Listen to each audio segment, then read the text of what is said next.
Cheguei! Sejam bem-vindos a mais um vídeo neste belíssimo canal, onde só trazemos histórias que não são belíssimas. Hoje, no dia de hoje, eu vou te contar, mais uma vez, com certeza sua mãe, sua avó, sua tia, seu pai já te falaram pra não confiar em pessoas estranhas, pra não falarem com estranhos, e hoje esse vídeo vai te provar que a gente não tem que confiar em pessoas desconhecidas, mais uma vez, só pra ficar de aviso aqui pra você não entrar em carro de pessoa que você não conhece, enfim, você já sabe, né? Velha história. Já se inscreve no canal se você não for inscrito, estamos quase batendo 3 milhões de inscritos, então se inscreve aí que a gente tá perto, sabe? Manda esse vídeo pros seus amigos, pra todo mundo se inscrever nesse canal e ficar sabendo das histórias, das loucuras que o mundo nos traz. Pega essa pipoca, prepara o seu miojo, dá um like já, desce aqui rapidinho, dá um like, de buenas, e vamos pro vídeo.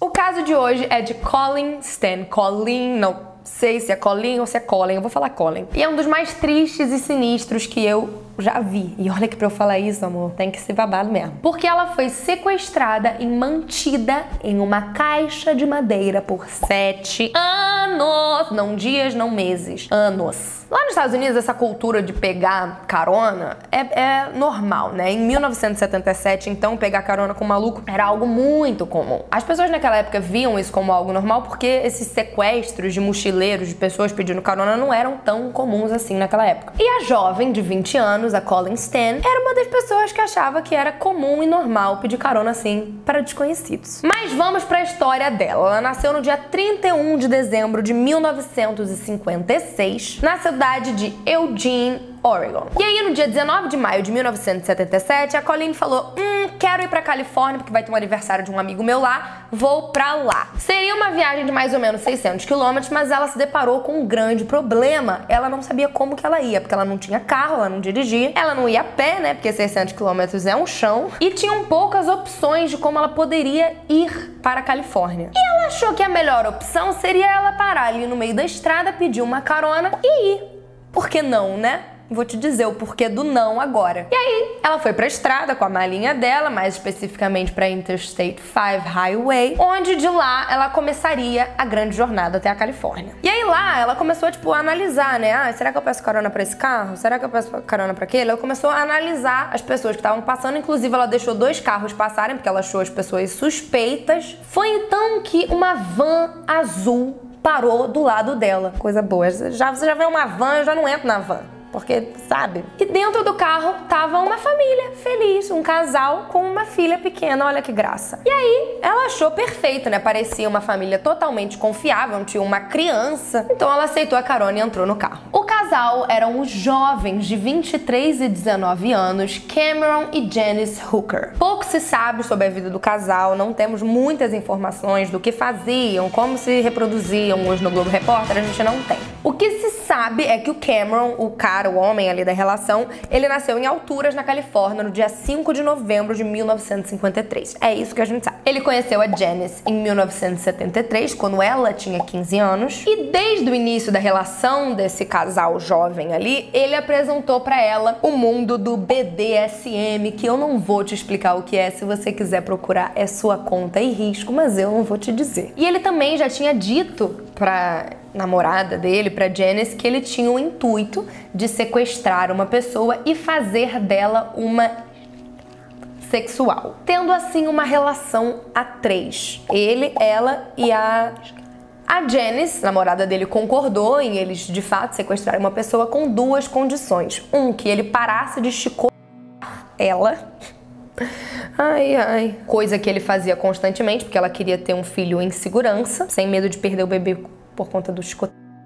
E também que ele só teria relações sexuais com ela, com a esposa. E aí, no dia 18 de janeiro de 1975, os 2 loucos se casaram. Voltando para a história lá da carona, pouco tempo depois dela entrar dentro do carro, eles estarem seguindo viagem, o Cameron resolveu que ele precisava parar num posto de gasolina para abastecer o carro e a Colin foi no banheiro. Nesse momento, ela diz que ela ouviu uma voz nitidamente do além falando para ela sair correndo, mandar o pé dali, sumir. Só que ela ignorou essa voz do além, a voz de Deus falando pra ela sair, e ela voltou pro carro. Depois de mais ou menos meia hora de viagem, o Cameron saiu da rota normal, entrou em uma estrada meio remota e parou o carro. A Janice saiu do carro com o bebê e o Cameron veio com uma faca logo em seguida, já ameaçando a Colleen, amarrando ela, amordaçando ela e colocando uma caixa de madeira na cabeça dela. E eles seguiram viagem até a casa do casal. No começo de toda essa história, ela não era abusada. Lembra que a esposa tinha pedido pra não ter relações sexuais com outra pessoa? Então ela não era abusada, ela só era obrigada a assistir o casal ali tendo relações sexuais. Ela ficava de voyeur, basicamente. Até que eles se mudaram e aí as práticas mudaram, porque a Colleen começou a passar basicamente mais de 23 horas presa dentro de uma caixa de madeira. Proibida de tomar banho, lavar o cabelo, escovar o dente, tudo. E aí, consequentemente, por conta de todo o estresse que ela tava passando, a má alimentação, que eles não davam comida direito pra ela, ela começou a ficar desnutrida, né? Parar de menstruar também. Ela basicamente só era retirada da caixa pra ser agredida, tanto fisicamente quanto verbalmente, psicologicamente. Eu não vou poder mostrar a imagem pra vocês, mas se vocês quiserem procurar, a polícia reconstituiu basicamente como que eles, né, o casal, prendia ela ao teto pelos pulsos e ela era agredida, eletrocada, chicotada e queimada. Era basicamente tortura.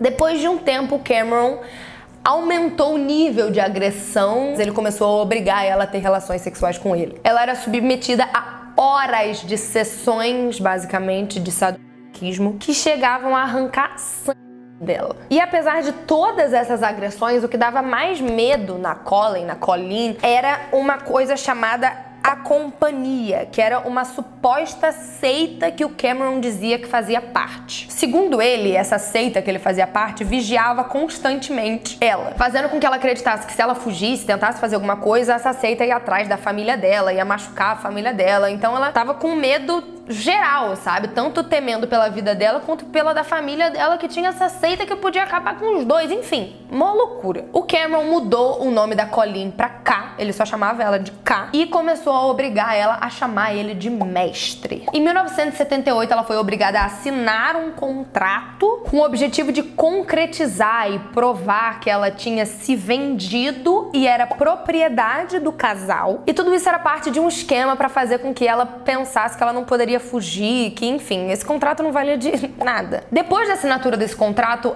a Colleen começou a ter algumas, não é regalias, né, mas ela começou a poder sair, tipo, sair pro jardim, poder andar livremente na casa e até a correr na rua. O Cameron, inclusive, permitiu que ela saísse e fosse visitar a família dela por um dia, até pra, enfim, a família dela não achar que tinha alguma coisa acontecendo, que ela tava sendo sequestrada e mantida em cárcere. A Colleen, ela tava tão assustada e com medo dessa tal seita que ela tava aceitando tudo de boa. Ela fez tudo sem questionar e sem transparecer que ela tava de fato em apuros, em perigo. Tanto que quando ela foi sair, foi encontrar a mãe dela, ela apresentou o agressor dela, o Cameron, como namorado dela, e inclusive eles tiraram uma foto juntos. Olhem essa foto e tirem as conclusões de vocês, mas eu acho muito perturbador. Olha a cara dela, tipo, não dá pra pensar ou perceber que ela tava sendo agredida, queimada.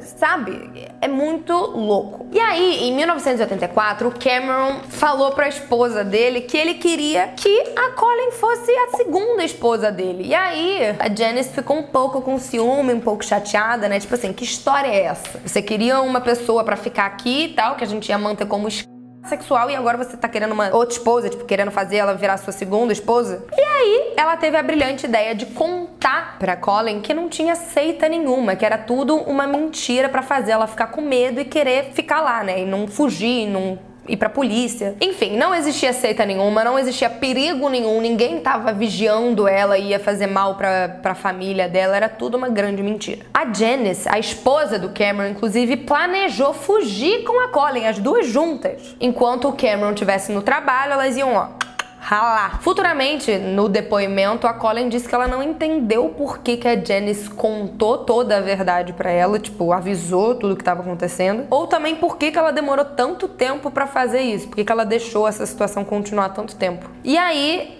especulações, existe a possibilidade do Cameron também ter ameaçado a esposa dele, a Janice, e então ela também estava com medo, enfim, temendo pela própria vida. Por fim, elas realmente fugiram e a Janice deixou a Colleen na casa do pai dela. Por um tempo, ela pediu para que a Colleen não falasse nada, porque ela tinha esperança de que o marido dela ia voltar à sanidade mental e, enfim, ia melhorar. Mas não foi isso que aconteceu e no final das contas, quem foi na polícia foi a própria esposa dele. A Janice foi na polícia contar tudo o que tinha acontecido. Porque ela tava lá, ela testemunhou todos os crimes que ele fez. Inclusive, ela chegou a dizer que ela tinha sido vítima de lavagem cerebral e tinha sofrido abuso físico, psicológico por anos. O Cameron, então, foi preso, então foi levado a julgamento e condenado em 1985 a 104 anos na cadeia. Em 2015, ele fez um pedido de liberdade condicional, que foi negado pelo juiz, graças a Deus, e um novo pedido só vai poder ser feito depois de mais 15 anos desse último pedido, então tem tempo aí. O famoso 2030 logo ali, mas também acho que não vão deixar ele sair. A Janice Hooker, a esposa dele, acabou ficando isenta de tudo, porque como ela colaborou,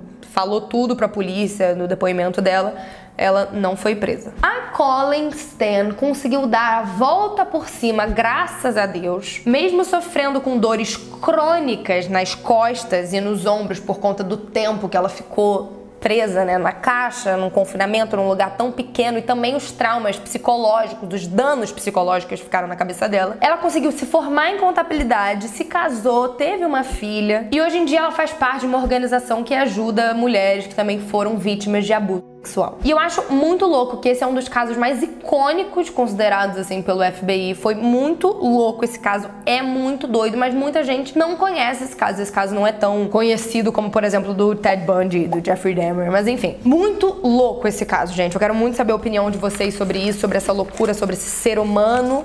E vocês acham que a Janice tem alguma parcela de culpa ou não? Que a culpa é toda do Cameron? Enfim, ela deveria ter falado pra polícia antes. Quero saber o comentário de vocês. Me deixe saber aqui. Minhas redes sociais vão estar aparecendo aqui embaixo. Um beijo, fiquem com Deus. Fui!